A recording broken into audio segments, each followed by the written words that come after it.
మీ ప్రభు అయిన యేసుక్రీస్తు నీ కుమారునిగా మాకు రక్షకుడుగా ఈ భూమి మీదకి వచ్చి శిలుమ్రాను మీద తన ప్రాణమును బలిగా అర్పించిన మహాశుక్రవారపు దినము.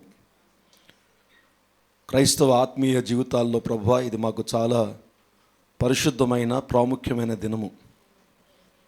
ప్రభువా కృతజ్ఞత ఏవైనా మేము చెల్లించేవారంగా ఉంటే అది ఈ దినమే. ప్రభువా నీకు స్తోత్రాలు. అటువంటి ప్రాముఖ్యమైనటువంటి దినములో ఎవరైనా నీ మందిరానికి రాలేకపోయినట్లయితే వారిని క్షమించమని మొట్టమొదటిగా ప్రార్థన చేస్తున్నాను. రెండవదిగా ప్రభువా వచ్చినటువంటి ప్రతి బిడ్డలతో మీరు మాట్లాడమని ప్రార్థన చేస్తున్నాను. ప్రభువా రాలేనటువంటి వారు ఎంతమంది అయితే లైవ్లో వింటున్నారో వారితో మీరు మాట్లాడి వారిని బలపరచమని, అలాగే ప్రభు అనేక మంది లైవ్లో ఈ కార్యక్రమం చూస్తుంటుండగా వారి జీవితాలతో వారి కుటుంబాలతో మీరు మాట్లాడి వారిని బలపరచమని ఈ రాత్రి ప్రభువా మమ్మల్ని మేముగా మీకు అప్పగించుకుంటూ నీ శక్తిగల నామమును బట్టి మమ్మల్ని బలపరచమని యేసుక్రీస్తు నామములో ప్రార్థిస్తున్నాం తండ్రి. గట్టి శబ్దం ఒకసారి. మొన్న ఈ మధ్యలోనే ఒక బ్రదర్ కలిశారు. ఆ బ్రదర్ నన్ను అడిగిన ప్రశ్న ఏంటంటే, పాస్టర్ గారు బైబిల్ చదువుతున్నప్పుడు బైబిల్లో ఉన్నటువంటి గొప్ప గొప్ప వీరుల జీవితాలు, నాయకుల జీవితాలు మేము చదువుతున్నప్పుడు చాలా ఉత్సాహించబడుతున్నాం, చాలా ఉజ్జింపబడుతున్నాం. కానీ ఒక ప్రశ్న ఏమిటంటే, వారు అన్ని విధాలుగా ఆశీర్వదించబడ్డారు, అన్ని విధాలుగా దీవించబడ్డారు, ఏ విషయంలో చూసినా కొదువు లేకుండా ఉన్నారు కదా. ఈ రోజున క్రైస్తవ జీవితాల్లో అది ఎందుకు కనిపించటం లేదన్న ప్రశ్న చాలా దినాల నుంచి నన్ను చాలా వేధిస్తుంది. దానికి సమాధానం ఏంటండి అని నన్ను అడిగినప్పుడు, అలనాడు బైబిల్ గ్రంథంలో రాయబడినటువంటి గొప్ప గొప్ప విశ్వాస వీరులకి, హెబ్రీలు రాసిన పత్రికలో 11వ అధ్యాయంలో ఉన్నటువంటి విశ్వాస వీరులకి, ఈ దినాన ఉన్నటువంటి క్రైస్తవ విశ్వాస వీరులకి ఉన్న డిఫరెన్స్ ఏమిటంటే, వారు దేవుడు ఏమి చెబితే అది చేయడానికి దేన్నైనా వదులుకోవడానికి సిద్ధపడిన జీవితాలు వారి జీవితాలు. ఒకటే మాట, ఒక అబ్రహాము జీవితం చూసుకున్నా, ఒక ఇస్సాకు జీవితం చూసుకున్నా, ఒక యాకోబు జీవితం చూసుకున్నా, ఒక యేసేపు జీవితం చూసుకున్నా, ఒక మోషే జీవితం చూసుకున్నా, ఒక ఎస్తేరు జీవితం చూసుకున్నా, ఒక దావీదు జీవితం చూసుకున్నా, ఒక రూతు జీవితం చూసుకున్నా, ఒక నయోమి జీవితం చూసుకున్నా, అపోస్తలుడైనటువంటి పౌలు జీవితం చూసుకున్నా, పేతురు జీవితం చూసుకున్నా, యోహాను జీవితం చూసుకున్నా, ఎవరి జీవితాలు చూసుకున్నా బైబిల్లో ఒక సక్సెస్ఫుల్గా దేవుని శక్తితో నింపబడినటువంటి వారి జీవితాలను చూస్తే ఒకటే మనకు కనిపిస్తుంది. దేవుడు ఏం చెప్పాడో ఆ విషయానికి లోబడ్డానికి వారి జీవితంలో దేన్నైనా వదులుకోవడానికి సిద్ధపడ్డారు. ఆ రోజున ఈ రోజున వారి వ్యక్తిగతమైనటువంటి జీవితాల కొరకు దేవుణ్ణి వాడుకుంటూ స్వార్థపూరితమైన విశ్వాస జీవితాల్లో ఉంటుంది సంఘం అని చెప్పా. దానికి మీరు ఏమంటారు? స్టేట్మెంటు మరి మీరేమనుకుంటారో నాకు తెలియదు, నాకు అర్థమైంది అది. సో చాలాసార్లు నా జీవితంలో కూడా కొన్ని సమయాల్లో, కొన్ని సందర్భాల్లో దేవుని కొరకు, దేవుని వాక్యం కొరకు కొన్ని విడిచిపెట్టడానికి 100కి 102 సార్లు ఆలోచించినటువంటి పరిస్థితి. ఒక చిన్న విషయాన్ని మనం చూసుకుంటే, చాలా సింపుల్ విషయం, చాలా సాధారణమైన విషయం. క్రైస్తవ జీవితాల్లో ఆధారభరితమైనటువంటి ఆధారమైనది ఏమైనా ఉన్నదంటే మందిరమే. సంఘము కూడుకునే స్థలం, సంఘము కూడుకునే స్థలం. ఇదే దేవుని బిడ్డలైనటువంటి నూతన నిబంధనలో క్రైస్తవ సంఘానికి ఆధారమైంది. ఇది పాత నిబంధనలోని నూతన నిబంధనలో కూడా దేవుని మందిరమునకు ఉన్న ప్రత్యేకత చాలా గొప్పది. ఎందుకు ప్రత్యేకత గొప్పదంటే, దేవుని యొక్క మందిరము ద్వారా ప్రారంభంలో ప్రత్యక్ష గుడారమును దేవుడు ఏర్పాటు చేసుకున్న తర్వాత, ఆ ప్రత్యక్ష గుడారము ద్వారా దేవుడు చేసినటువంటి దేవుని కార్యాలని మనం గమనించినట్లయితే చాలా అద్భుతమైనటువంటి కార్యాలు మనకి కనిపిస్తూ ఉంటాయి. దేవుని యొక్క బైబిల్ గ్రంథంలో మనం చూసినప్పుడు చాలా అద్భుతమైనటువంటి పరిస్థితులు మనకు కనిపిస్తూ ఉంటాయి. నేను ఇప్పుడు అవన్నీ చూపించను, కానీ మీకు చూపించే ఆలోచనలో నేను లేను. కానీ దేవుని యొక్క ప్రత్యక్ష గుడారము పైన దేవుని యొక్క షకీనా మేఘం ఉండేదట. ఆ మేఘము కిందకున్నప్పుడు ప్రత్యక్ష గుడారం పైన ఇది దేవుని మందిరానికి సాదృశ్యం. ప్రత్యక్ష గుడారం పైన దేవుని యొక్క మేఘము లేదంటే పైన మేఘము ఆవరించున్నప్పుడు వారు ప్రయాణం చేసేవారు కాదట. దేవుడిచ్చినటువంటి వాగ్దాన ప్రకారంగా వాళ్ళు కానాను దేశానికి వెళ్ళాలి, సియోను పట్టణాన్ని స్వాధీనపరచుకోవాలి. అది వారి గమ్యం. కానాను దేశానికి వెళ్ళి సమయం అయినప్పుడు దావీదు భక్తుడు వచ్చిన తర్వాత సియోను పట్టణాన్ని వారు స్వాధీనపరుచుకొని యెరూషలేము పట్టణంలో వారు గుడారం వేయాలి. ఇది దేవుని యొక్క నియమం. ఈ ప్రయాణంలో ఐగుప్తు దేశం నుంచి వారు ప్రయాణం అవుతున్నప్పుడు ఆ ప్రయాణంలో కొంత సమయం అయిపోయిన తర్వాత వాళ్ళు సర్దుకున్న తర్వాత కొంచెం దేవుడు ప్రత్యక్ష గుడారాన్ని ఏర్పాటు చేయమని చెప్పి ఆ ప్రత్యక్ష గుడారాన్ని ఎలా ఏర్పాటు చేయాలో చెప్పి ఆ ప్రత్యక్ష గుడారం వేసినటువంటి స్థలం మీద మేఘం వచ్చి ఆవరించేదట. ఆ మేఘము మళ్ళీ పైకి వెళ్ళేదట. వీళ్ళు కనిపెట్టుకుంటూ ఉండేవారు ఈ ప్రత్యక్ష గుడారము పైన, మోషే కానీ ఇశ్రాయేలీలు కానీ. ఈ మేఘము పైకి వెళ్ళినప్పుడు త్వరగా గుడారం అంతా సర్దేసుకుని వీరు బయలుదేరడానికి సిద్ధపడే సూచన, వీరు సిద్ధపడేవారు. అప్పుడు దేవుని కార్యాలు జరిగాయి. మళ్ళీ ఎక్కడైతే మేఘం ఆగిపోయిందో అక్కడ ప్రత్యక్ష గుడారం వేసుకునేవారు, బలార్పణం చేసుకునేవారు.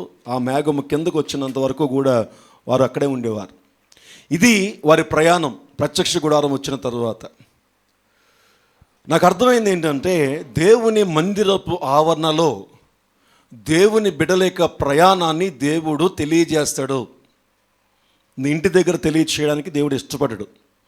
నీ ఇంటి దగ్గర నువ్వు చేసే ప్రార్థన, నీ వ్యక్తిగతమైన ప్రార్థనే సరిపోతుంది అని దేవుడు అనుకున్న రోజున సంఘాలన్నీ మూసేస్తాడు. దానికి ఇంకా సమయం రాలేదు, ఉంది, దానికి ఒక సమయం ఉంది. ఆ రోజున సంఘాలన్నీ మూయపడతాయి, మందిరాలన్నీ మూయబడతాయి. ఏ మందిరము కూడా ఆరాధన చేయడానికి అవకాశం లేనటువంటి సమయం ఒకరోజు వస్తుంది. అప్పుడు నువ్వు ఇంటి దగ్గర చేసిన ప్రతి ప్రార్థన దేవుడు వింటాడు. దేవుడు నీకు ఆలోచన స్థితిని నీకు ఇస్తాడు. కానీ ఆ సమయం అయ్యేంత వరకు కూడా దేవుని ప్రజలు, దేవుని భక్తులు, దేవుని సహాయము కావాలనుకుని దేవునితో నడవాలనుకునేటువంటి వారు దేవుని మందిరము ద్వారానే వారి మార్గాలు సరళం చేయబడతాయన్న సంగతి ఏ రోజు దయచేసి మర్చిపోవద్దు ఎవరు కూడా. ఇది దేవుని యొక్క క్రమం, అంతే. దాన్ని ఎవరు కాదని కానీ అవునని కానీ చెప్పడానికి వీలు. ఈ విషయము దావీదు భక్తుడు గ్రహించాడు.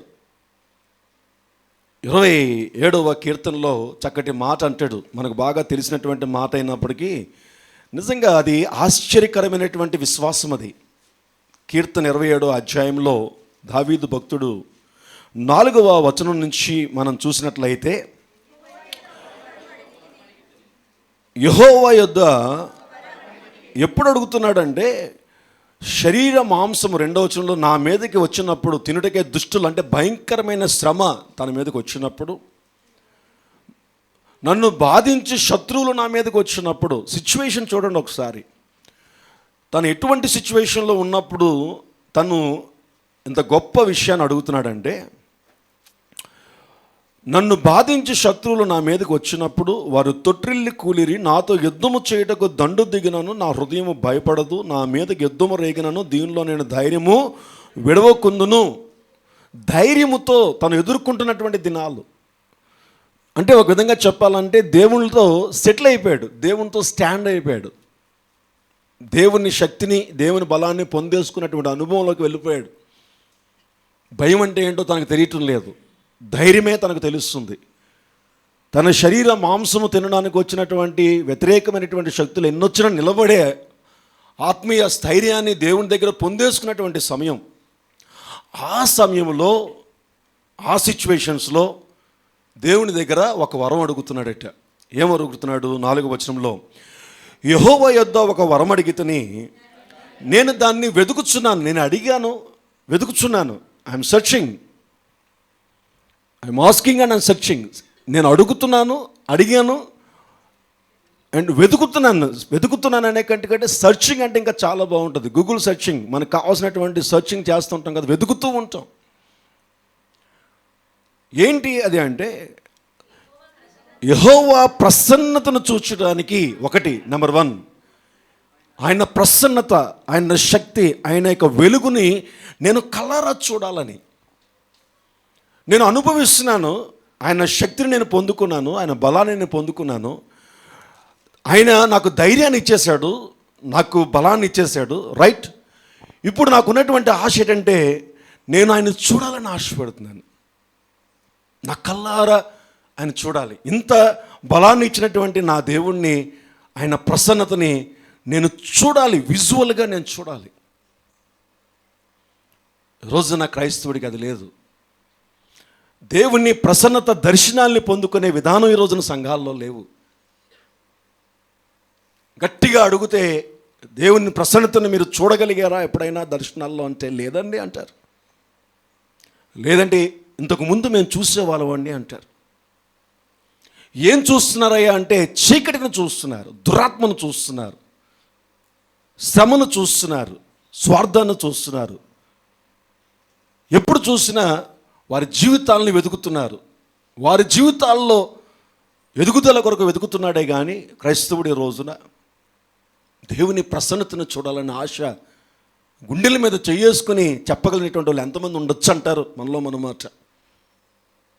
అటువంటి ఆశ నేనే అన్నాను నా బ్రదర్తో, బ్రదర్ వారి యొక్క డిజైర్స్ వేరు బ్రదర్ అన్నాను. వారి యొక్క ఆశలు వేరు, ఈ రోజున మనకున్న ఆశలు వేరు. ఎర్త్లీ డిజైర్స్తో మునిగిపోయినటువంటి క్రైస్తవ సంఘాలు, స్వార్థంతో మునిగిపోయినటువంటి క్రైస్తవ సంఘాలు. అనాది కాల క్రైస్తవ సంఘానికి ఈ దినానున్న క్రైస్తవ సంఘానికి ఉన్నటువంటి డిఫరెన్స్ చూడండి. యెహోవా ప్రసన్నతను చూచుటకును, ఆయన ఆలయంలో ధ్యానించుటకును నా జీవిత కాలమంతయు నేను యెహోవా మందిరములో. వాట్ ఏ బ్యూటీ అండి, what a beauty. After all చిన్నది, ఒక ఆదివారం, ఒక శుక్రవారం 7:30 చర్చ్ అయితే 7 గంటలకు రావడానికి కూడా మనకి ఆశ లేదు. ఉన్నదని అబద్ధాలు చెప్పొద్దు ఎవరు కూడా, లేదు. నీతిమంతుడు ఆశించినది అది వానికి దొరుకుతుంది. దేవుని ఆత్మచేత నింపమన్నటువంటి మనము పర్ఫెక్ట్గా మనం ఆశపడితే దేవుడు ఆ శక్తిని నీకు ఇస్తాడు. బట్ లేదు. దేవుని మందిరములో దేవుని ప్రసన్నతను చూడాలంటే నువ్వు ప్రిపరేషన్తో ఉండాలి. లేదు. అదే రోజైతే నీకు వస్తుందో ఆ రోజు దేవుని కార్యాలను చూడగలవు. ఆ రోజు నీ శరీరంలో ఉన్న మాంసమునకు శక్తిని వస్తుంది. ఈ రోజున శరీరంలో ఉన్న ప్రతి శరీరంలో ఉన్న మాంసం కుళ్ళిపోయినటువంటి స్థితిలోకి వెళ్ళిపోతుంది. శత్రువులు మాంసాన్ని తినేయడం అంటే బ్యాక్టీరియల్ ఇన్ఫెక్షన్స్, భయంకరమైనటువంటి శోధన, శరీరంలో బలహీనం అయిపోయినటువంటి భయంకరమైన పరిస్థితి. శరీరాన్ని తినేస్తున్నాయి క్రిములు, నీ మాంసాన్ని తినేస్తున్నాయి, నీ రక్తాన్ని తాగేస్తున్నాయి, నీ ఎముకల్ని తినేస్తున్నాయి, నీ నరాలను తినేస్తున్నాయి. ఎందుకో తెలుసా? ఆయన ప్రసన్నతను చూసే కోరిక నీకు లేదు కాబట్టి. నా జీవిత కాలం అంతా, అందుకని అంటాడు 5వ వచనంలో, ఆపత్కాలంలో ఆయన తన పర్ణశాలలో నన్ను దాచును, తన గుడారము మాటిన నన్ను దాచును. ఏం చెప్పడానికి ఏమి, అది కూడా రావట్లేదా? మాట్లాడడానికి, వాక్యంలో చూసి చదవడానికి కూడా నోరులు పెగలట్లేదా మనకి? చదవండి. ఆశ్రయ దుర్గము మీద ఆయనను ఎక్కించును, ఇప్పుడు నన్ను చుట్టుకొని ఉన్న నా శత్రువుల కంటే నా తల ఎత్తబడును. ఆయన గుడారములో నేను ఉత్సాహధ్వని చేయొచ్చు. నేను పాడేదను యెహోవాను గురించి, నేను స్తుతిగానము చేసేదను. యెహోవా నేను కంఠధ్వని ఎత్తి నిన్ను ప్రార్థించినప్పుడు. కంఠధ్వని ఎత్తి ఎవడు ప్రార్థన చేస్తున్నాడు ఈ రోజున? ముగింపు ప్రార్థనలు ఆమెను అన్నం కూడా రాదు కొంతమందికి. దేవుని మందిరంలో కంఠధ్వని ఎత్తి ఎంతమంది ప్రార్థన చేస్తున్నారు మీరు? చేతులు ఎత్తి గోలగోలగా అరుపులతో చక్కగా దేవుణ్ణి ప్రార్థన చేసే అనుభవం ఎక్కడుంది మీ అందరికీ? మీ అందరికంటే మీకు కాదు, క్రైస్తవ సంఘానికి ఎక్కడుంది ఈ రోజున? ప్రార్థన సమయంలో సర్దుకునే వాళ్ళు ఎక్కువ ఉంటారు సంఘాల్లో. ప్రార్థన సమయాల్లో దిక్కులు చూసే వాళ్ళు ఎక్కువ మంది ఉంటారు. ఆలోచన చేసుకుందాం. 26:8 పైన చెప్తే అంటాడు చక్కటి మాట. 26 అధ్యాయం 8 వచ్చిన పై వచనాల్లోనే, యెహోవాని నివాస మందిరమును నీ తేజో మహిమ నిలుచు స్థలమును. దేవుని మందిరములో ఆయన మహిమ, ఆయన తేజో మహిమ, దానికి నువ్వు ఆశపడే ప్రాణం ఎక్కడుంది? ఇది దేవుని మందిరము. దేవుని మందిరములో ఆయన తేజో మహిమ, ఆయన మహిమ చేత నింపబడినటువంటి ఆ మందిరములో ఆయన తేజస్సును చూడాలని ఆశ నీకుంటే పరుగులు పెడతావు దేవుని మందిరానికి. ప్రతిరోజు ప్రార్థనలు అనుకోవచ్చు, అవకాశం లేదు. ఏదో ఒక రోజు ఆకపోతే అది వేరే సంగతి. పెట్టిందే వారానికి 2 రోజులు దేవుని యొక్క సన్నిధి. దానికి కూడా మనం ఆలోచన చేసుకుందాం. మన ఆత్మీయ జీవితంలో బైబిల్ అంటది, యోహాను సువార్తలో, యోహాను పత్రికలో అంటాడు, నీ ఆత్మ వర్ధిల్లుచున్న కొలది. ఉందా నీ ఆత్మ వర్ధిల్లుతుందా? కృంగిపోయినటువంటి స్థితిలో మనం ఉంటున్నామా? భయంకరమైనటువంటి పరిస్థితులు నా ప్రియ దేవుని సంగమా. ప్రత్యక్ష గుడారంలో మనం చూసినట్లయితే మనము గంగాల గురించి ధ్యానం చేసాం, బలిపీఠం గురించి ధ్యానం చేసాం. ఈ రోజున నిర్గమకాండం 37 అధ్యాయము 17వ వచనంలో చూస్తే పరిశుద్ధ స్థలములో దీపవృక్షం ఉందట. పరిశుద్ధ స్థలములో దీపవృక్షం ఉంది. ప్రత్యక్ష గుడారము ఆవరణ మనం ధ్యానం చేస్తాం. పరిశుద్ధ స్థలములో నిర్గమకాండం 37వ అధ్యాయము 17వ వచనంలో మనం చూస్తే, మనము ప్రతి వారం కూడా శుక్రవారాలు ప్రత్యక్ష గుడారంలో ఉన్నటువంటి విషయాలు ధ్యానం చేసుకుంటున్నాం.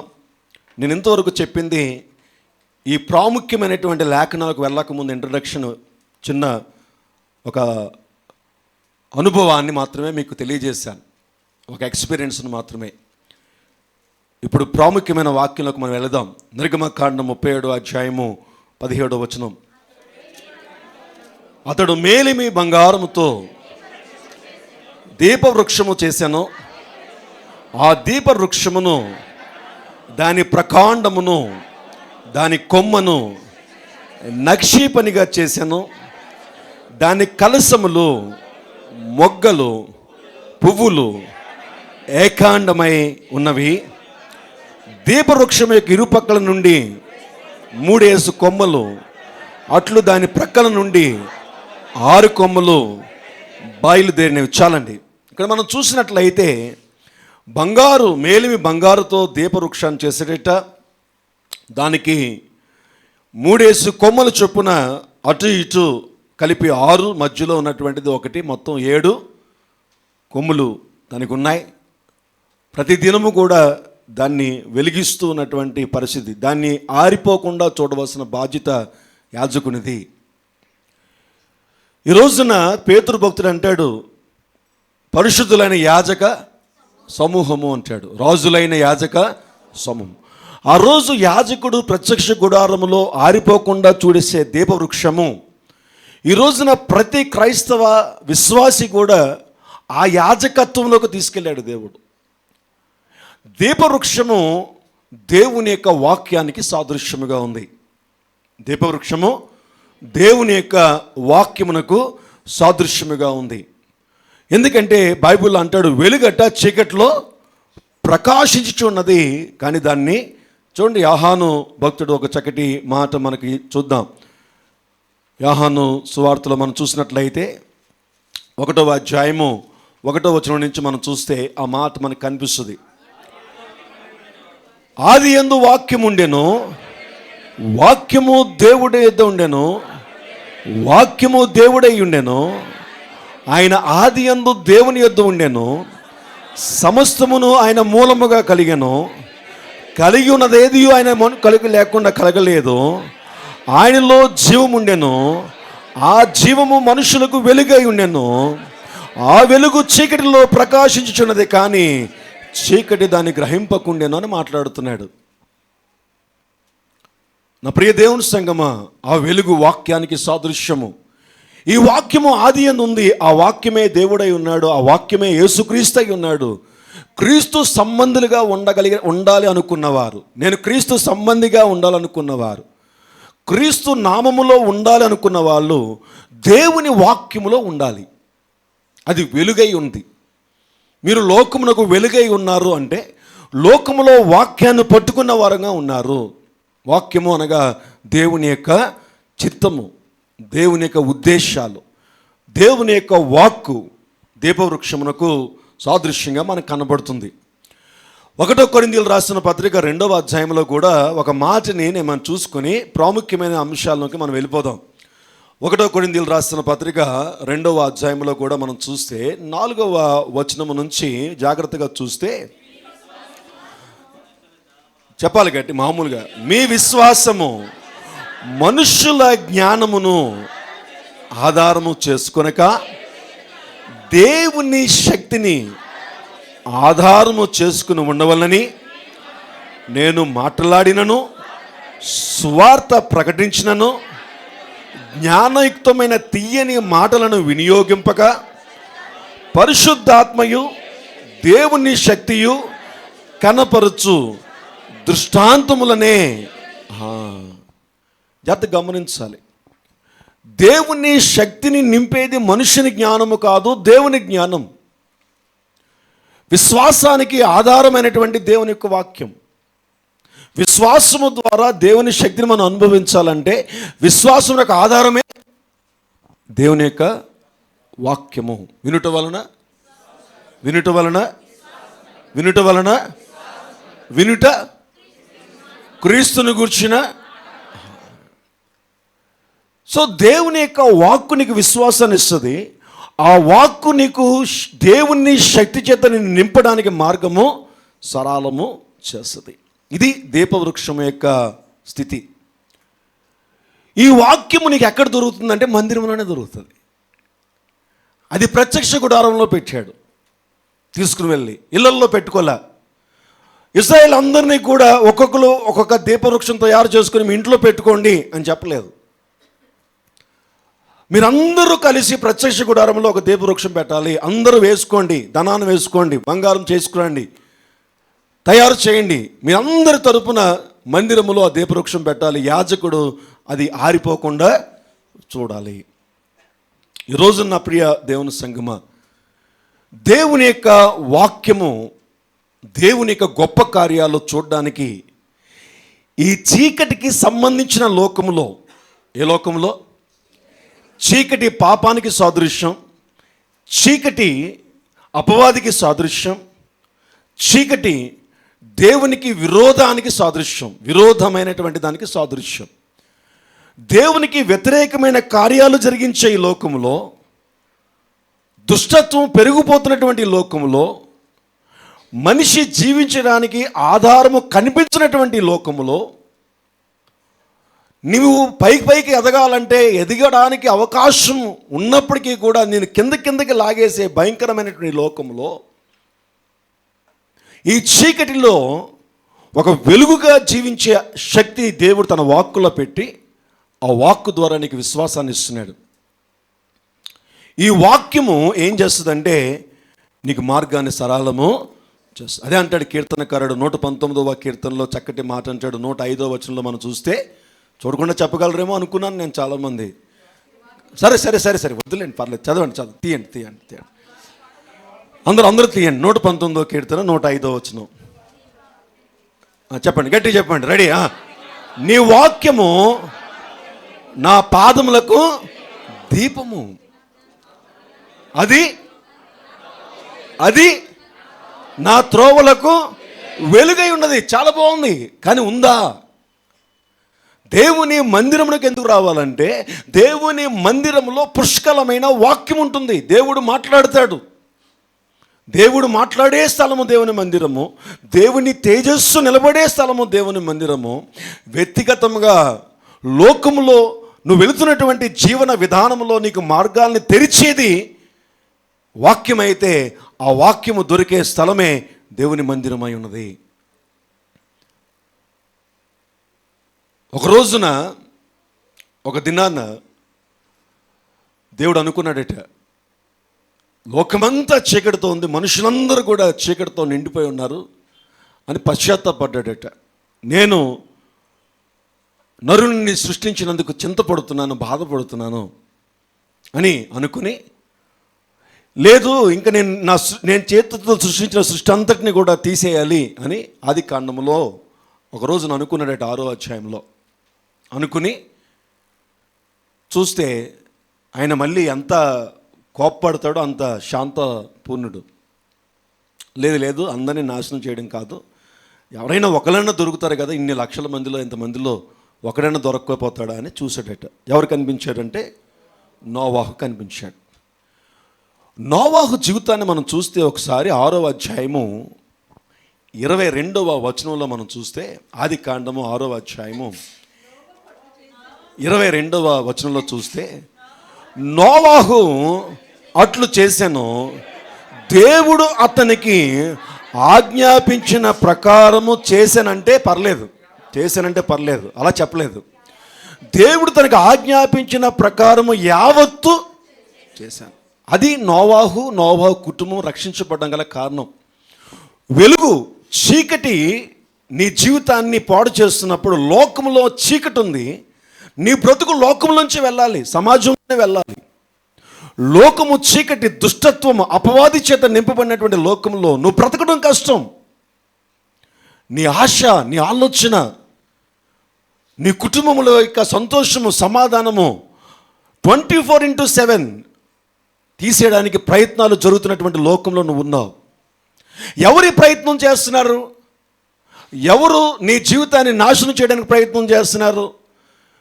నువ్వెక్కడ 10 మెట్లు ఎక్కితే 9 మెట్లు కిందకి పడేసే వాళ్ళు ఎవరు అంటే, నీకంటే బలవంతుడు.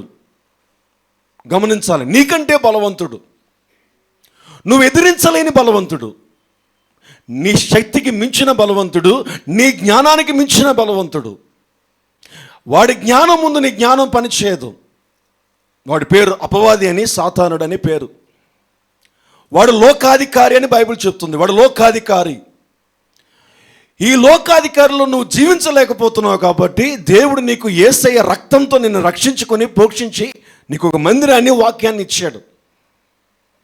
ఆ వాక్యము నీకు త్రోవను చూపిస్తుంది. ఆ వాక్యము దేవుని యొక్క శక్తి నీలో పెట్టి, ఆ శక్తి చేత నీ మార్గమును సరళము చేస్తుంది. దేవుని యొక్క వాక్కు అది దొరికే స్థలమే దేవుని మందిరమై ఉంది. ఆ వాక్యం ఎడల నీకు ఆసక్తి లేకపోతే, దేవుని యొక్క ఉద్దేశాల ఎడల నీకు ఆసక్తి లేకపోతే, నీ కర్మ అది. నీ జీవితాన్ని నువ్వే పాడు చేసుకుంటున్నావు. దాన్ని దేవుని మీద దోషి అని చెప్పడానికి అవకాశం లేదు. దేవుడు నిన్ను ప్రేమించి, నీ హృదయాన్ని మార్చి, నీ మనస్సును మార్చి, క్రీస్తును అంగీకరించే మనసునిచ్చి, బ్యాప్టిజం తీసుకునే మనసునిచ్చి, ఒక మంచి మందిరం ఇచ్చి, మంచి సంఘాన్ని ఇచ్చి, మంచి సేవకులనిచ్చి, వాక్యాన్ని చక్కగా స్పష్టంగా బోధించే దినాల్లోకి తీసుకుని వెళ్ళి వాక్యాన్ని బోధిస్తుంటే, నీ హృదయం కఠినం చేసుకుని వెళ్ళిపోతున్నప్పుడు, ఆ చీకటి ఒక దినాన్ని నిన్ను నాశనం చేస్తున్నప్పుడు ఎవడో నీకు సహాయం చేయడు. 7వ అధ్యాయంలో మనం చూస్తే 5వ వచనంలో, తనకు యెహోవా ఆజ్ఞాపించిన ప్రకారము నోవాహు యావత్తు చేశాను. నోవాహు యావత్తు చేశాను. ఎన్ని సంవత్సరాలు చేశాడు? దేవుడు ఆజ్ఞాపించింది యావత్తు ఎన్ని సంవత్సరాలు చేశాడు? 120 years. నువ్వు ఎన్ని రోజులు చేస్తున్నావు? దినాలు పక్కన పెడదాం, సంవత్సరాల సంగతి ఎందుకు, నెలల సంగతి ఎందుకు?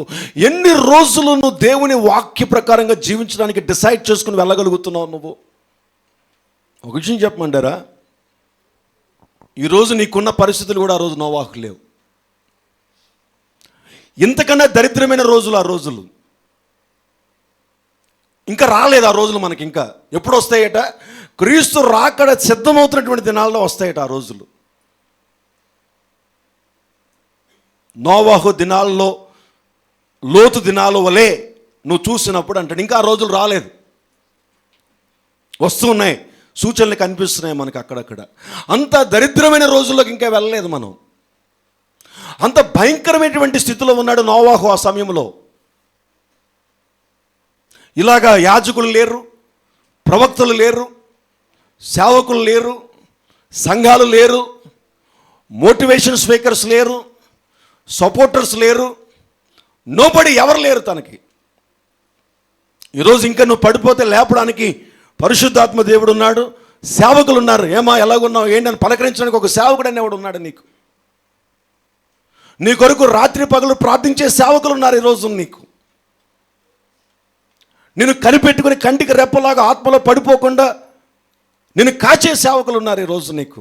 ఆ రోజులు లేడు నోవాహుకి. భయంకరమైన పాపముతో నిండిపోయినటువంటి రోజులు ఆ రోజులు. అటువంటి భయంకరమైనటువంటి దినాల్లో వర్షం అంటే ఏంటో తెలియదు. ఈరోజు నీకు వర్షం అంటే ఏంటో తెలుసు, వర్షం అంటే ఏంటో తెలియదు. వర్షాన్ని చూసి ఎరగరు వాళ్ళు. ఆకాశం నుండి వర్షపు దారలు వారికి తెలియదు. దినాల్లో వారు చూడలేదు ఎప్పుడు కూడా. భూమి లోపల నుంచి వస్తుంది ఆవిరి, దానితోనే పంటలు పండుతాయి, దానితోనే వారు నీళ్లు తాగుతారు. భూమి జలాలు భూజలాలు ఉన్నాయి కానీ ఆకాశం నుండి వర్షాలంటే వాళ్ళకి తెలియని రోజుల్లో వర్షం చేత నేను జలప్రలయం తీసుకొస్తానంటే నమ్మేశాడు. నమ్మడానికి అదేంటో కూడా తెలియకుండా నమ్మేశాడు. నువ్వు వెళ్ళి వాడ కట్టుకో అంటే కట్టేస్తున్నాడు వెళ్ళి. దానికి తన బిడ్డలు కూడా సహకరిస్తున్నారు, తన భార్య సహకరిస్తుంది. ఎలాంటి కుటుంబం చూడండి ఆ కుటుంబం, ఎంత ఆత్మీయ కుటుంబం చూడండి. ఒకటే పని చేయలేదు, కుటుంబం అంతా పనిచేస్తుంది. నా ప్రియ దేవుని సంగమా, కుమారులు కోడళ్ళు అందరూ కలిసి పనిచేస్తున్నారు. 120 లాంగ్ ఇయర్స్. ఎగతాళి ఉంది, అపహాస్యం ఉంది, భయంకరమైన పాపం. మగవాళ్ళు కలిసి పెళ్ళిళ్ళు చేసుకునే రోజులు ఆ రోజులు. ఆడవాళ్ళు కలిసి పెళ్లి చేసుకునే రోజులు వస్తున్నాయి, ఇంకా దగ్గరగా ఉన్నాయి అంతే. అక్కడక్కడ కనబడుతున్నాయి. ఇప్పుడు మొత్తం వచ్చేస్తుంది కమింగ్ డేస్లో. ఆడంగితనం ఎక్కువైపోయినటువంటి రోజులు. మగవాడు ప్రేమించుకుని ఒక మగవాడు ఆడదానిలాగా ఆపరేషన్ చేయించుకొని పెళ్ళిళ్ళు చేసుకుంటున్నారు. ఎక్కడో కనిపిస్తున్నాయి మనకి ఈరోజు, అక్కడక్కడ కనిపిస్తున్నాయి. ఎక్కడో బాంబేలో, హైదరాబాద్లో ఎక్కడో కనిపిస్తున్నాయి. వస్తుంది రాబోతున్న దినాల్లో ఇంటికొకరు వస్తారు. భయంకరమైనటువంటి రోజులు ఆ రోజులు. ఆడంగితనం పెరిగిపోయిన రోజులు, విచ్చలవిడితనం పెరిగిపోయిన రోజులు, హత్యలు పెరిగిపోయిన రోజులు, జుగుప్సకరమైనటువంటి పాపపు బ్రతుకుతున్నటువంటి రోజులు, దేవుడంటే ఏంటో తెలియనటువంటి రోజులు. దేవుడే కోపం కలిగి సర్వనాశనం చేసేయాలని ముందుకు వచ్చినటువంటి ఎంత భయంకరమైనటువంటి రోజులు ఉన్నాయో ఆలోచించండి. వారి మధ్యలో నోవాహుకు తోడు ఎవరు లేరు. ఈరోజు నీకు తోడు ఎవడో ఒక విశ్వాసం ఉంటాడు, కనీసం సేవకులు ఉన్నారు, సంఘం ఉంది నీకు. ఆ రోజు నోవాహుని బలపరచడానికి మానవ మాతృడు ఎవరు లేరు. దేవుడేమో చూస్తే కమాండింగ్ చేస్తున్నాడు, ఇది చేయి, ఇది చేయి, ఇది చేయి, ఇది చేయి, ఇది చేయి, జలప్రలయం తీసుకొస్తున్నాను, నేను నీకు సహాయం చేస్తాను, ఇది చేయి అంతే చెప్తున్నాడు దేవుడు. ఇంకేం చెప్పట్లేదు బైబిల్లో మనకు కనబడుతున్నప్పుడు. లెక్కలు చెప్తున్నాడు, రాబోతున్న శ్రమ చెప్తున్నాడు, ఏ విడుదల చేస్తానో చెప్తున్నాడు. తనకేమి ప్రొటెక్ట్ చేయట్లే. అలాంటి భయంకరమైనటువంటి దినాల్లో 120 లాంగ్ ఇయర్స్ దేవుడు చెప్పినది యావత్తు చేయగలిగినటువంటి స్టాండర్డ్స్ను బట్టి లోకంలో నుంచి తన కుటుంబాన్ని పైకి లేపాడో. ఆషామాషి కాదండి లోకం అంటే. నువ్వు అనుకుంటున్నావు, పడిపోతే మళ్ళీ లెగలేం మనం. భయంకరమైనటువంటి దాడి నీ జీవితంలో దాడి చేసే భయంకరమైన చీకటి శక్తులు ఉన్నటువంటి లోకంలో నువ్వు జీవిస్తున్నావు. మానవ జీవితము జీవించడము సాధారణమైంది కాదు భూమి మీద. నా ప్రియ దేవుని సంగమా, నిన్ను దేవుడు ప్రేమించాడు, నీకు ఒక మందిరాన్ని, వాక్యాన్ని ఇచ్చాడు. ఎలాగున్నావు నువ్వు ఈ రోజున? వాక్యం సంగతి పక్కన పెట్టు, కనీసం మందిరానికి రావడానికన్నా ఒక ఆసక్తి అన్నది నీకుందా? ఏం సాధిస్తున్నావు నువ్వు బయట? ఏమి నీకు సహాయం చేస్తుంది? ఒక హెచ్చరిక చేశాడు కదా దేవుడు. కరోనా టైంలో ఒక వార్నింగ్ ఇచ్చాడు కదా ప్రపంచం అంతటికి ఒక వార్నింగ్ ఇచ్చాడు కదా, హెచ్చరిక చేశాడు కదా. నీ ఉద్యోగాలు, నీ వ్యాపారాలు, నీ చదువు పని చేయవు, అన్నీ మూట కట్టి ఇంట్లో కూర్చోడు, తిండి కూడా తినదు, జాగ్రత్త అని వార్నింగ్ ఇచ్చాడు, హెచ్చరిక చేశాడు ప్రపంచం అంతటికి. ఏమైపోయింది ఈ రోజు నా వార్నింగ్ క్రైస్తవ సంఘానికి? దేవుని మందిరాన్ని, దేవుని వాక్కును, దేవుని యొక్క పరిస్థితులను పక్కన పెట్టి ఏం సాధించాలని మనం పరిగెడుతున్నాం భూమి మీద.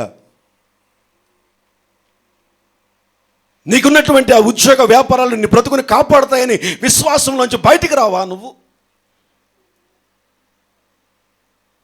ఆలోచన చేసుకుందాం ఒకసారి. ట్రూ బ్లెస్సింగ్, నిజమైన ఆశీర్వాదం అంటే అది. నిజమైన ఆశీర్వాదములు లేవు, నిజమైన ఆశీర్వాదం ఉంది, అది మన మీదే ఉంటుంది. దేవుడు నిన్ను ఆశీర్వదించాలని కోరుకుంటున్నాడు. ఆదికాండం 12వ అధ్యాయంలో చూస్తే, ఆదికాండం 12వ అధ్యాయంలో చూస్తే, దానికంటే ముందు యోబు గ్రంథంలో చూద్దాం ఒకసారి. యోబు గ్రంథాన్ని చూస్తే యోబు భక్తుని చూద్దాం. టైం అయిపోతుంది, మనం క్లోజ్ చేసుకుందాం. యోబు గ్రంథాన్ని చూస్తే 5వ అధ్యాయం 17వ వచనంలో, యోబు గ్రంథము 5వ అధ్యాయం 17వ వచనంలో మనం చూస్తే, ఏమండి ఒకళ్ళిద్దరే చదువుతున్నారేమి? బైబిల్ తీయట్లేదా? లేదంటే చల్లారిపోయామా? లేదంటే దేవుని ఎడల భయభక్తులు పోయిందా? లేకపోతే ఏంటి, బైబిల్స్ తేలేదా? ఎంతమంది బైబిల్స్ తీసి చూపించండి ఒకసారి. కాదు, బైబిల్ తేలను చూపించండి. బైబిల్ ఎవరో తీసుకురాలేదు వాళ్ళ చేతులు ఎత్తండి ఒకసారి. మరేం తీయడానికి చదవడానికి ఏమండి నొప్పి మనకి? యోబు 5వ గ్రంథం 17వ వచనం చదువుదాం. దేవుడు గద్దించు మనుష్యుడు ధన్యుడు, కాబట్టి సర్వశక్తులకు దేవుని శిక్షను, ఆగుదాం అక్కడ ఒకసారి. శిక్ష కాదు, శిక్షణ, ఇన్స్ట్రక్షన్స్. దేవుడు నిన్ను గద్దిస్తాడు, నిన్ను హెచ్చరిస్తాడు వాక్యము ద్వారా. దేవుని యొక్క వాక్యము ఏం చేస్తుందంటే నిన్ను ప్రిపేర్ చేస్తుంది. దేవుని యొక్క వాక్యం ఏం చేస్తుంది? నిన్ను ప్రిపేర్ చేస్తుంది. దేనికి ప్రిపేర్ చేస్తుంది అంటే, రాబోతున్నటువంటి దేవుడు ఏ దేనికైతే అవకాశాన్ని ఇస్తున్నాడో, ఏ నష్టానికైతే నీ జీవితంలో అవకాశం ఇస్తున్నాడో దానికి నిన్ను ప్రిపేర్ చేస్తాడు. నువ్వేం ఎదుర్కోపోతున్నావు అది నోవాహు జీవితంలో మనం చూసాం. ప్రిపేర్ చేస్తాడు. రెండవది, దేవుని యొక్క వాక్యం ఏం చేస్తుందంటే నిన్ను హెచ్చరించి నిన్ను ట్రైనప్ చేస్తుంది. నువ్వు ఎలా బ్రతకాలో నీకు నేర్పిస్తుంది, నువ్వేం చేయాలో నీకు నేర్పిస్తుంది. దానికి నువ్వు అంగీకరించాలి. దేవుని యొక్క వాక్కు నిన్ను ట్రైనప్ చేస్తున్నప్పుడు, నిన్ను హెచ్చరించినప్పుడు, ఇందాకంతా దేవుని యొక్క వాక్యం నిన్ను హెచ్చరించింది. ఏం చేస్తున్నావు నీ బ్రతుకులో అంటుంది. సేవకుడు హెచ్చరించడం కాదు. ఏ రోజైనా సరే మీరు పాస్టర్ను చూసినంత కాలము కూడా మీరు ఆత్మలో ఎదగరు. ఇక నుంచున్న వాళ్ళు ఎవరైనా సరే, ఒక సుధీర్ పాస్టర్ గారు అవ్వచ్చు, లేదంటే ఇంకోరు ఎవరు అవ్వచ్చు. ఈరోజు పాస్టర్ గారు గట్టిగా హెచ్చరించారు అన్నావా, నీ బ్రతుకులో శూన్యమే. ఈరోజు ఎందుకో పరిశుద్ధాత్మ దేవుడు నన్ను హెచ్చరించాడు, సేవకుని నిలబెట్టి ఒక హెచ్చరిక మాటలు తెలియజేశాడంటే అది నీకు ఆశీర్వాదకరం, అది నీకు దీవెనకరం. గద్దింపు అంటే ఏంటో తెలియడానికి నేను ఇంతవరకు కొన్ని విషయాలు మీకు తెలియజేశాను. అది గద్దింపు అంటే. దేవుని యొక్క గద్దింపు ఏం చేస్తున్నావు నువ్వు? దేవుడు ఏం చెప్పాడు, నువ్వేం చేస్తున్నావు? ఆ గద్దింపుని నువ్వు అంగీకరించి కనీసం నెక్స్ట్ వీక్ నుంచైనా నువ్వు దేవుని మందిరములో వాక్యానికి వినడానికి నువ్వు ఆసక్తి కలిగి ఉంటే, దాని గురించి మాట్లాడుతున్నాడు. దేవుణ్ణి గద్దించు మనుష్యుడట ధన్యుడు అన్నాడు. బ్లెస్డ్. అది ఆశీర్వాదం అంటే. ఆశీర్వాదం అంటే దేవుని వాక్యము చేత గద్దించబడుట. చెప్పండి ఒకసారి. నువ్వు ఏ రోజైతే దేవుని వాక్యం చేత గద్దించబడుతున్నావో యు ఆర్ బ్లెస్డ్. బైబిల్ చెప్తుంది, నేను చెప్పట్లేదు. దేవుడు తన వాక్కు ద్వారా సేవకులతో ఒక గద్దింపు మాటను నాకు తెలియజేస్తున్నాడు అంటే దేవుడు నన్ను ఆశీర్వదిస్తున్నాడు అని అర్థం. దేవుడు నన్ను ఆశీర్వదిస్తున్నాడు అని అర్థం.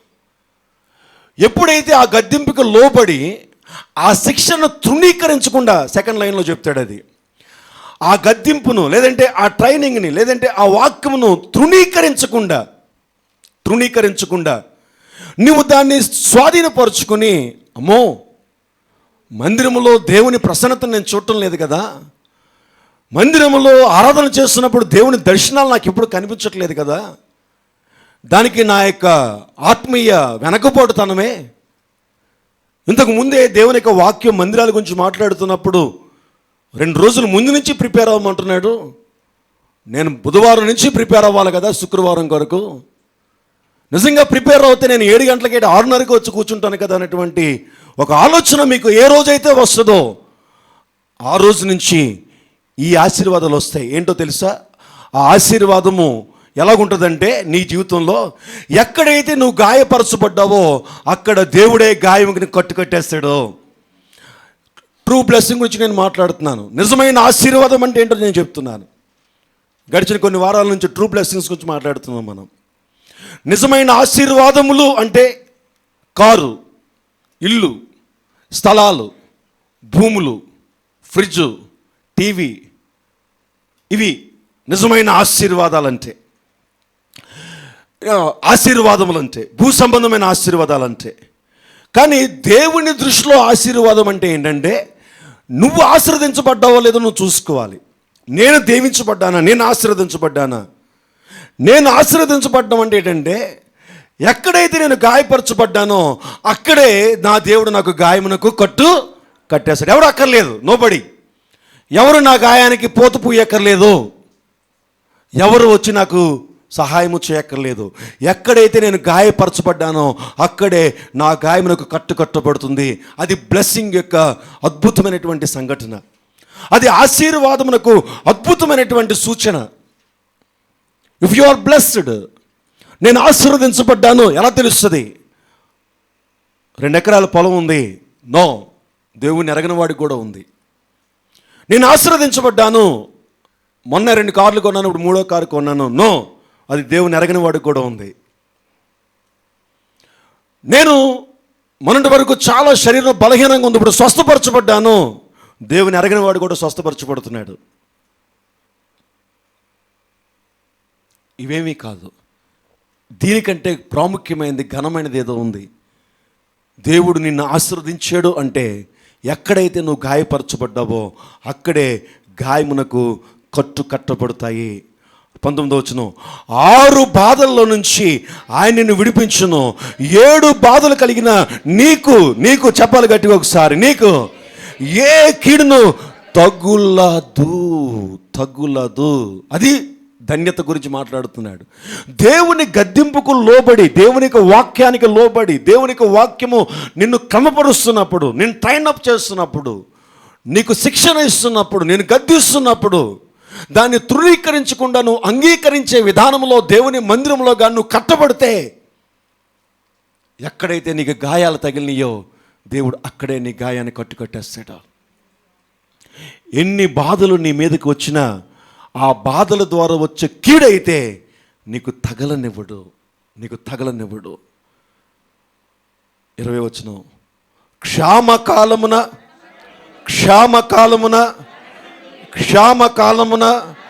మరణము నుండి, యుద్ధమున ఖడ్గ బలము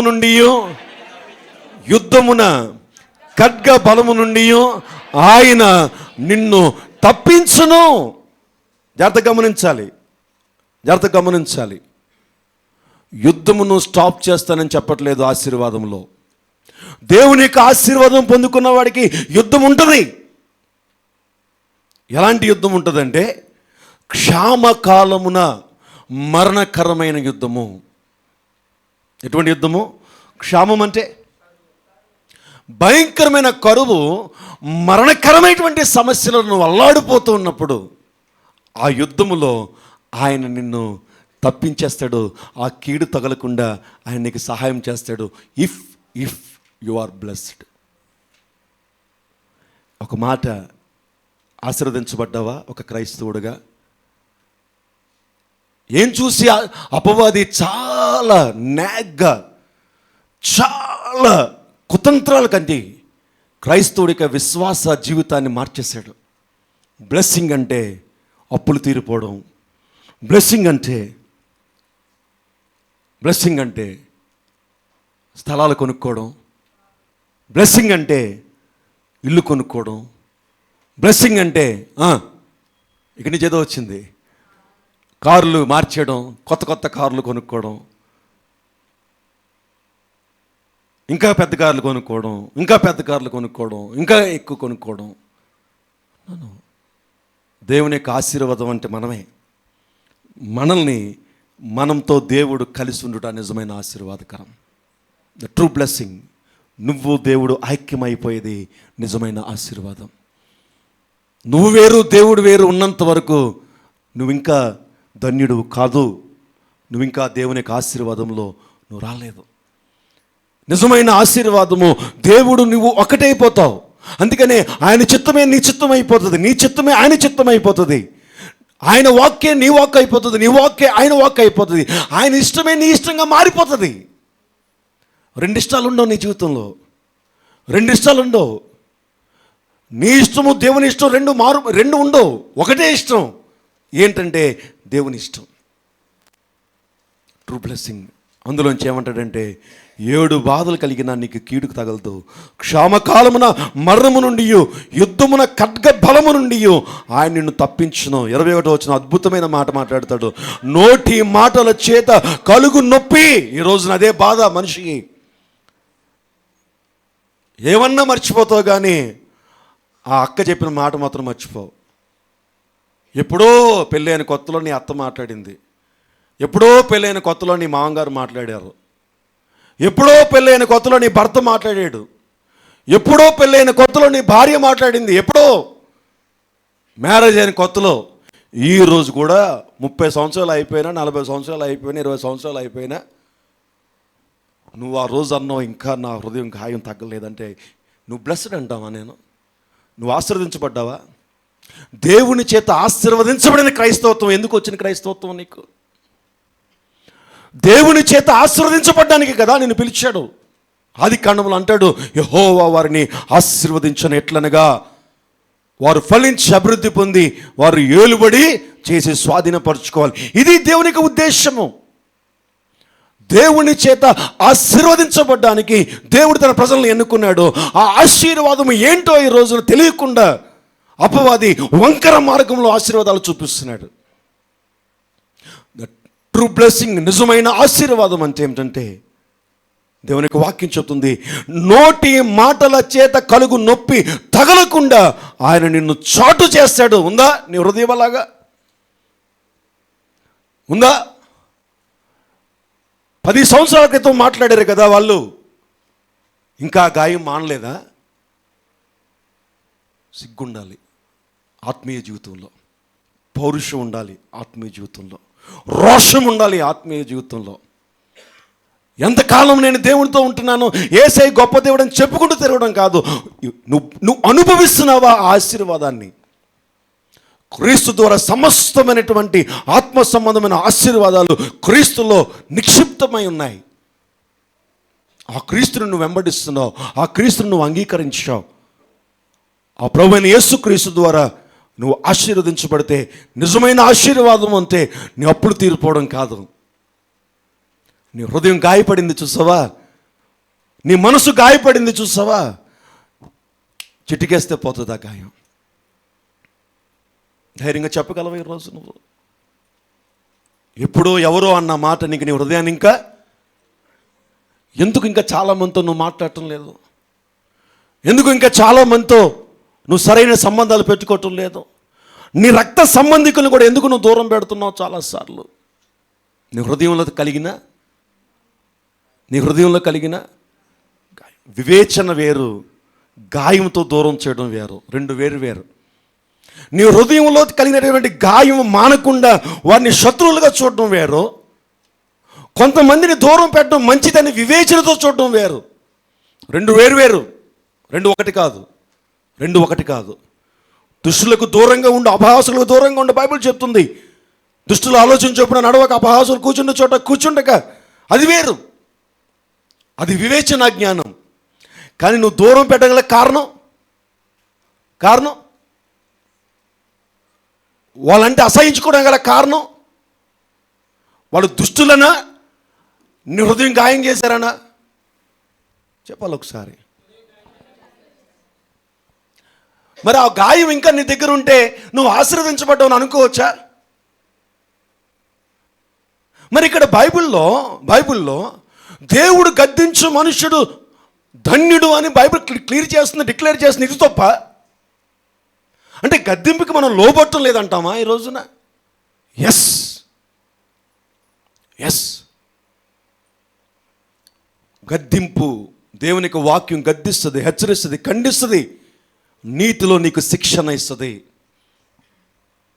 దేవుని యొక్క వాక్యం నేను గద్దించినప్పుడు ఆ వాక్యానికి నువ్వు లోబడితే అప్పుడు నువ్వు ఆశీర్వదించబడినట్టు. ఎలా తెలుస్తుంది? ఆశీర్వాదానికి సూచన ఏంటంటే కార్లు మిద్దెలు కాదు. నేను లాస్ట్ టైం చెప్పాను, రూపాయి లేకుండా బతికేస్తావు నువ్వు, అది నిజమైన ఆశీర్వాదం. అంతే. ఎన్ని బాధలు నీ చుట్టూ ఉన్నా ఆ బాధ నిన్నేమీ ఇంచు కూడా కదల్చదు, ఇంచు కూడా కదల్చదు. నీ తల వెంట్రుకలలో ఒక వెంట్రుక కూడా తీయడానికి దేవుడు అంగీకరించడు. నీకు విరోధముగా రూపొందించబడిన ఏ ఆయుధము దేవుడు వర్ధిల్ల చేయడు. వర్ధిల్ల చేయడం అంటే అర్థం ఏంటంటే నీకు మించి ఆ బాధ నిన్ను ఏమి చేయలేదు. ఎంత వచ్చినా నీకు కిందే ఉంటుంది, దాన్ని వర్ధిల్ల చేయలేడు. అది పెరుగుతుంది. నీ శత్రువు పెరుగుతాడు, కానీ ఆ శత్రువు వల్ల వచ్చినటువంటి కీడుని నీ కిందే పెడతాడు, కానీ నీ పైకి తీసుకురాడు. అది దేవుడు బైబిల్లో చెప్పినటువంటి ఆశీర్వాదాలు. నోటి మాట చేత కలుగు నొప్పి నీకు తగలకుండా ఆయన నిన్ను చాటును చేయను.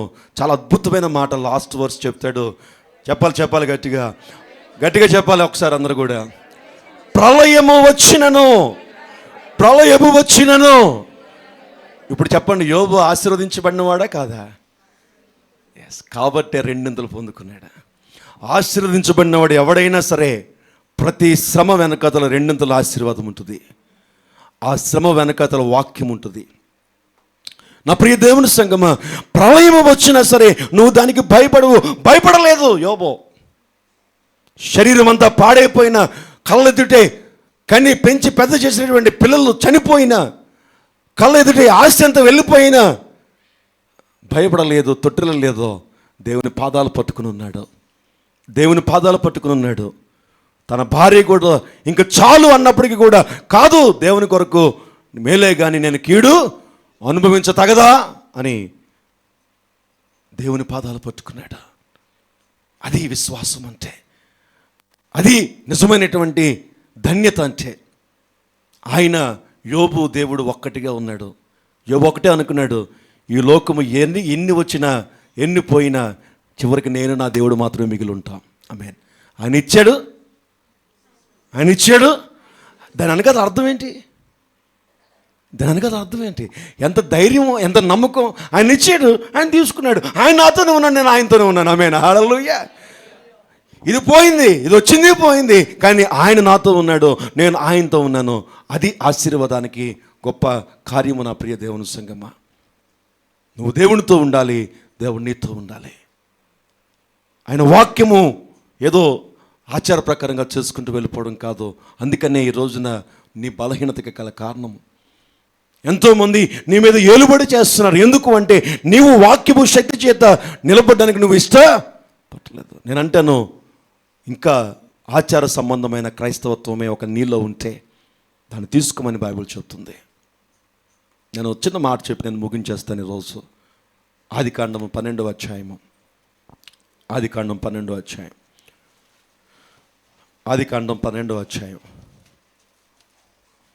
1వ వచనం నుంచి గట్టిగా చదువుదామండి. యెహోవా ఎవరితో మాట్లాడుతున్నాడండి? అబ్రహాంతో మాట్లాడుతున్నాడు. నీవు లేచి నీ దేశము నుండి, నీ బంధువుల యొద్ద నుండి, నీ తండ్రి ఇంటి నుండి బయలుదేరి నేను నీకు చూపించు దేశమునకు. ఇది దేవుని యొక్క వాక్కు అబ్రహాముకి మాట్లాడాడు. ఇది వాక్యము. అబ్రహాము ఆ సమయానికి బాగానే ఉన్నాడు, సమృద్ధిగానే ఉన్నాడు, ఆస్తులు ఉన్నాయి అబ్రహాముకి. హారాను పట్టణంలో చాలా ఉన్నతమైనటువంటి స్థాయిలో ఉన్నటువంటి వాడు ఈ యొక్క అబ్రహాము వంశావళి చాలా గొప్ప వంశావళి. హారాను పట్టణంలో ఆ ప్రదేశంలో చాలా ఉన్నతమైనటువంటి స్థాయిలో ఉన్నవాడు ఈ యొక్క అబ్రహాము. అలాంటి సమయంలో అబ్రహాంతో దేవుడు మాట్లాడుతున్నాడు. చాలా ప్రాముఖ్యమైన విషయం ఏంటంటే అబ్రహాముకి సారాకి బంధుప్రీతి ఎక్కువ. ఏ ప్రీతి? మీలో ఎవరికైనా ఉందా బంధుప్రీతి? ఎంతమందికి ఉంది?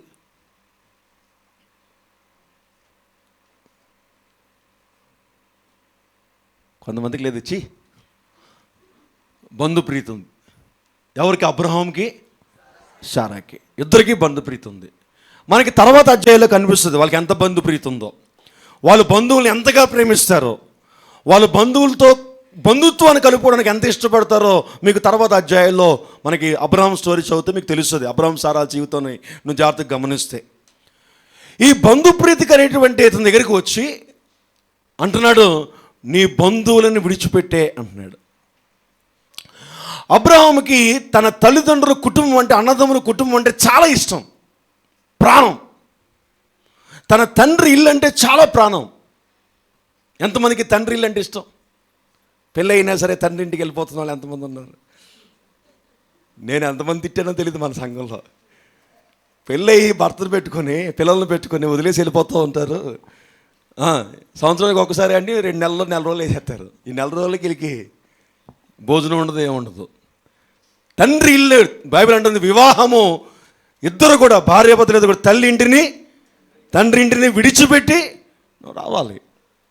పెళ్ళయిన తర్వాత కూడా అమ్మ అలా అని పరిగెట్టే వాళ్ళు 3 మంది ఉన్నారు ఇంకా ఈ రోజు కింద. వెళ్తే మరి రారు ఇంకా, అంతే. తండ్రి అటువంటి ప్రీతి కలిగినటువంటి అబ్రహాము, నీ తండ్రి ఇంటి విడిచిపెట్టే అన్నాడు. ఇప్పుడు నీ తండ్రి ఇంటి విడిచిపెట్టే, నీ బంధువుల ఇంటిని విడిచిపెట్టే. తన దేశం అంటే చాలా ఇష్టం. ఎవరికి? అబ్రహాముకి. చూడండి, నీ దేశాన్ని విడిచిపెట్టే, నీ తండ్రి ఇంటిని విడిచిపెట్టే, నీ బంధువులను విడిచిపెట్టే. ఈ రాత్రి దేవుడు నీ దగ్గరికి వచ్చి నీ తండ్రి ఇంటిని విడిచిపెట్టే, నీ బంధువుల ఇంటిని విడిచిపెట్టి, ఈ రోజు నుంచి మీ తండ్రి ఇంటికి గడప తొక్కితే నువ్వు ఊరుకోనని చెప్పి రాత్రి దర్శనంలో మాట్లాడాడు అనుకోండి, ఏం చేస్తావు? నేను చెప్పనా ఆన్సరు? క్వశ్చన్ నేనే కాబట్టి. దేవుని యొక్క సారూప్యంలో అపవాది వచ్చి రాత్రి నన్ను మాట్లాడిందని అంటావు. ఒప్పుకో.